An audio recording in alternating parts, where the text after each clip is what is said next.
Hi friends, IPL 2024 Chennai super Kings மற்றும் Lucknow super Jains விளாண்ட மேட்சோட review பார்க்க போகிறோம். ரிவ்யூ பார்க்குறதுக்கு முன்னாடி நீங்கள் என்ன நம்ம சேனலை சப்ஸ்கிரைப் பண்ணாமல் வீடியோ பார்த்துக்கிட்டு இருந்தீங்க அப்படின்னா மறக்காமல் சேனலை சப்ஸ்கிரைப் பண்ணிக்கங்க. வாங்க வீடியோக்குள்ளே போகலாம். சென்னை சூப்பர் கிங்ஸ் மற்றும் லக்னோ சூப்பர் ஜெயின்ஸ் விளாண்ட மேட்ச் பார்த்தீங்க அப்படின்னா சென்னை சிதம்பரம் ஸ்டேடியம் வந்து நடந்தது. இந்த மேட்ச்சில் பார்த்திங்கன்னா லக்னோ சூப்பர் ஜெயின்ஸ் வந்து டாஸ் வின் பண்ணி பவுலிங் வந்து சூஸ் பண்ணியிருந்தாங்க.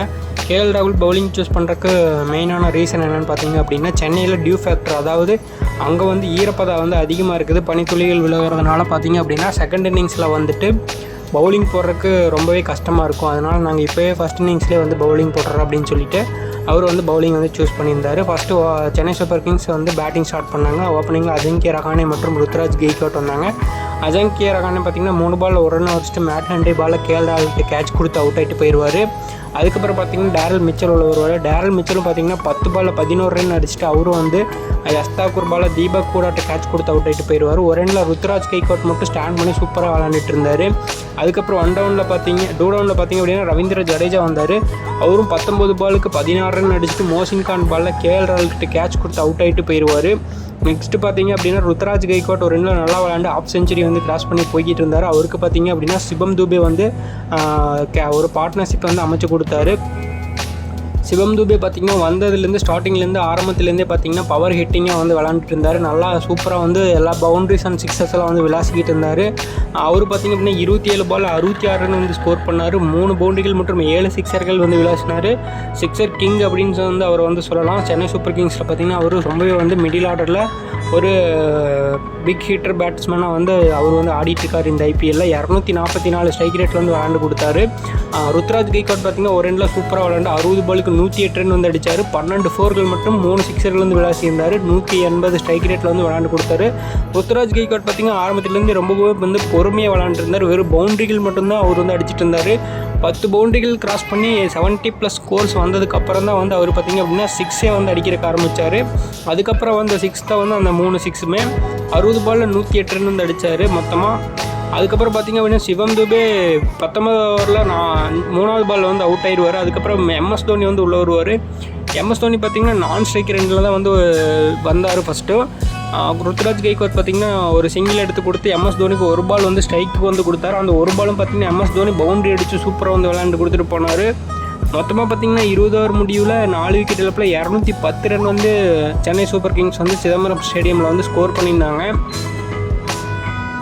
லக்னோ சூப்பர் ஜெயின்ஸ் பார்த்திங்க அப்படின்னா பவுலிங்கில் ஒரு எல்லாருமே பார்த்திங்கன்னா ரன்ஸை வந்து வாரி வழங்கிட்டு இருந்தாங்க சொல்ல முடியும். 13 ஓவர் வரைக்கும் ஓரளவுக்கு நல்லாவே கண்டெயின் பண்ணி போட்டுருந்தாங்க. ஓரளவுக்கு 150 ஸ்கோருங்கும் போது பார்த்திங்க அப்படின்னா ஓரளவுக்கு நல்லாவே போட்டிருந்தாங்க. அதுக்கப்புறம் பார்த்திங்கன்னா சிவம் துபே உள்ளே வந்ததுக்கப்புறம் அவர் எல்லா பவுலர்ஸையும் பார்த்திங்கன்னா அடித்து துவம்சம் பண்ணிட்டார். மொத்தமாக வந்து 3 விக்கெட் தான் எடுத்தாங்க. மேட் ஹென்ரி ஒரு விக்கெட், மோசின் கான் ஒரு விக்கெட், யஸ்தாக்கூர் ஒரு விக்கெட் வந்து எடுத்தாங்க. மற்றபடி மீதி பவுலர்ஸ் எல்லாம் வந்து விக்கெட் இழப்பின்றி பவுலிங் போட்டிருந்தாங்கன்னு சொல்ல முடியும். 211 ரன் அடித்தா வின்னுங்கிற ஒரு டார்கெட்டோட பார்த்திங்கன்னா லக்னோ சூப்பர் ஜெயின்ஸ் அணிங்களுடைய செகண்ட் பேட்டிங் வந்து ஸ்டார்ட் பண்ணாங்க. செகண்ட் பேட்டிங்கில் பார்த்திங்க அப்படின்னா ஓப்பனிங்கில் வந்துட்டு குவிண்டன் டிகாக் மற்றும் கேஎல் ராகுல் வந்து ஓப்பன் பண்ணாங்க. குவிண்டன் டிகாக் பார்த்திங்கன்னா டக் அவுட் ஆகிட்டு போயிடுவார். தீபக் சகர்வாலில் இன்சைட் எட்ஜ் போல்ட் ஆகிட்டு போயிடுவார். அதுக்கப்புறம் மார்க்கஸ் ஸ்டோனிஸ் வந்து 1 டவுனில் உள்ளே வருவார். அப் த ஆர்டராக வந்து இந்த மேட்ச்க்கு வந்து இறங்கியிருக்காரு. அவர் பார்த்திங்கன்னா கேஎல் ராகுல் கூட பார்ட்னர்ஷிப் பண்ணி ஓரளவுக்கு விளாட ஆரம்பித்தார். கேஎல் ராகுல் பார்த்திங்கன்னா 14 பாலில் 16 ரன்கள் அடிச்சுட்டு அவர் பார்த்திங்க அப்படின்னா முஸ்தபிசுர் ரஹ்மான் பாலில் ருத்ராஜ் கெய்க்வாட் கிட்ட கேட்ச் கொடுத்து அவுட் ஆகிட்டு போயிடுவார். ஒரு பவுண்டரி மற்றும் 1 சிக்ஸர்கள் மட்டுமே விளாசியிருந்தார். 114 ரன் ஸ்ட்ரைக் ரேட்டில் வந்து விளாண்டுருந்தார். அவர் பார்த்திங்கன்னா ஓரளவுக்கு ஆக்ரோஷமாக விளாட ஆரம்பித்தார். நிறைய பால் மிஸ் பண்ணார். பாலை வந்து மிஸ்டச் பண்ணி விளாண்டங்காட்டி தான் அவரும் பார்த்திங்கன்னா சீக்கிரமாக அவுட் ஆகிட்டு போயிட்டார். அதுக்கப்புறம் வந்து இம்பேக்ட் பிளேயராக தேவதத் படிக்கல் உள்ளே வந்தார். அவரும் பார்த்திங்கன்னா உள்ளே வந்து பெருசாக எதுவும் பெர்ஃபார்ம் பண்ணவே இல்லை. 19 பால் பிடிச்சி 13 ரன் தான் வந்து அடித்தார். வெறும் 68 ஸ்ட்ரைக் ரேட்டில் விளாண்டார். அவரோட விக்கெட்டை பார்த்திங்கன்னா மதீஷா பத்திரானா வந்து போல்டுங்கிற முறையில் வந்து அவரோட விக்கெட் வந்து எடுத்தார். அவர் போனதுக்கப்புறம் பார்த்திங்கன்னா நிக்கோலஸ் பூரானும் மார்க்கஸ் ஸ்டோனிஸும் வந்து ஒரு பார்ட்னர்ஷிப் வந்து அமைச்சு சென்னை பவுலர்ஸ் வந்து அடித்து துவம்சம் பண்ணிகிட்டு இருந்தாங்க. நிக்கோலஸ் பூரான் பார்த்திங்க அப்படின்னா 15 பாலுக்கு 34 ரன் வந்து ஸ்கோர் பண்ணார். 3 பவுண்டரிகள் மற்றும் 2 சிக்ஸர்கள் வந்து விளாசியிருந்தார். 226 ஸ்ட்ரைக் ரேட்டில் பார்த்திங்க அப்படின்னா நிக்கோலஸ் பூரான் வந்து விளாண்டு கொடுத்தாரு.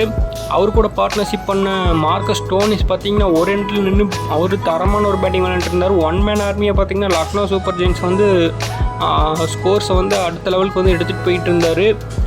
நிக்கோலஸ் பூரன் 34 ரன் அடிச்சுட்டு அவுட் ஆனதுக்கப்புறம் பார்த்திங்கன்னா அப்படின்னா தீபக் கூட வந்தார். தீபக் கூட வந்து ஓரளவுக்கு மார்க்கஸ் ஸ்டோனிஸ்க்கு வந்து ஒரு கான்ஃபிடென்ட்டை கொடுத்தாரு. மார்க்கஸ் ஸ்டோனிஸ் பார்த்திங்க அப்படின்னா செஞ்சுரி வந்து கிராஸ் பண்ணார். மொத்தமாக பார்த்திங்கன்னா 63 பாலில் 124 ரன் வந்து ஸ்கோர் பண்ணியிருந்தார். கடைசி ஓவரில் 17 ரன் வந்து ஸ்கோர் பண்ணார் மார்க்கஸ் ஸ்டோனிஸ். 13 பவுண்டரிகள் மற்றும் 6 சிக்ஸர்கள் வந்து விளாசி இருந்தார். அவர் பார்த்திங்க அப்படின்னா 196 ஸ்ட்ரைக் ரேட்டில் வந்து விளையாண்டு கொடுத்தாரு. இவருடைய இந்த எக்ஸலண்டான நாக் பார்த்திங்க அப்படின்னா எல்எஸ்டி வின் பண்ணுறதுக்கு ரொம்பவே வந்து ஹெல்ப்ஃபுல்லாக இருந்தது. தீபக் கூட அவர் பங்குக்கு 6 பாலுக்கு 17 ரன் வந்து அடித்தார். அதிஷா 10 ரன் ஓவர் யாருனாலே அடிக்க முடியாத நிலமையில் பார்த்திங்கன்னா தீபக் கூட வந்து 3 பவுண்டரிகளை வந்து விளாசி ஒரு கான்ஃபிடென்ட்டை கொடுத்தாரு மார்க்கஸ் ஸ்டோனிஸுக்கு.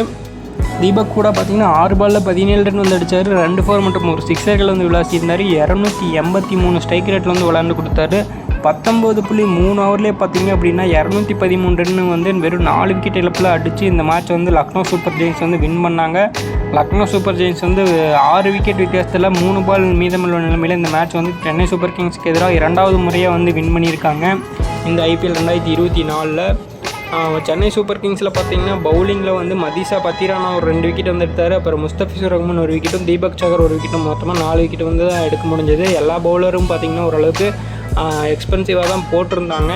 சொல்கிற அளவுக்கு யாரும் அந்தளவுக்கு நல்ல எக்கனாமியில் வந்து பவுலிங் பண்ணவே இல்லை. எல்லோரும் நல்லாவே ரன்ஸை வந்து கொடுத்துருந்தாங்கன்னு தான் சொல்ல முடியும். இந்த மேட்ச்சில் மார்க்கஸ் ஸ்டோனிஸோட இன்னிங்ஸ் பார்த்திங்கன்னா சூப்பராக இருந்தது, வேறு லெவலில். அவருடைய இந்த இன்னிங்ஸ் பார்த்திங்கன்னா LSG வந்து வின் பண்ணுறதுக்கு ஒரு ரொம்பவே ஹெல்ப்ஃபுல்லாக இருந்துச்சு. ஒன் மேன் ஆர்மியை பார்த்திங்கன்னா டீமை எடுத்துகிட்டு போனார். மித்த பேட்ஸ்மேனெல்லாம் வந்து சைன் பண்ணாத நிலமையில் மார்க்கஸ் ஸ்டோனிஸ் அந்த இடத்துல தனியாலாம் நின்று பார்த்திங்க அப்படின்னா டீமுக்காக வந்து விளையாண்டு கொடுத்தாரு. 63 பாலில் 124 ரன் வந்து அடித்தார். IPL 2024 செஞ்சுரி அடித்த பேட்ஸ்மேன்களே பார்த்திங்கன்னா மார்க்கஸ் ஸ்டோனிஸ் அடித்த அந்த 124 ரன் தான் வந்து அதிகபட்ச ஸ்கோராக வந்து ரிஜிஸ்டர் ஆகிருக்கு. இது பார்த்திங்க அப்படின்னா KL ராகுல் வந்து அவர் செராமனியில் சொல்லும்போது பார்த்திங்க அப்படின்னா மார்க்கஸ் ஸ்டோனிஸ் வந்து முன்னாடி இறக்கி விட்டதுக்கு காரணம் அவர் வந்து நல்ல ஒரு ஹிட் பேட்டராக வேணும் எங்களுக்கு பவர் பிளேயில், அதனால் பார்த்திங்கன்னா மார்க்கஸ் ஸ்டோனிஸ் வந்து முன்னாடி இறக்கணும். அவரும் அதுக்கு தகுந்த மாதிரி வந்து விளாண்டு கொடுத்து மேட்ச்சை வின் பண்ணி கொடுத்துட்டாரு அப்படின்னு சொல்லி சொல்லியிருந்தார். ஓகே, இந்த மேட்ச் வின் பண்ணது மூலிமா பார்த்திங்கன்னா பிளேயர் ஆஃப் த மேட்ச் அவார்டும் மார்க்கஸ் ஸ்டோனிஸ்க்கு தான் வழங்கப்பட்டது.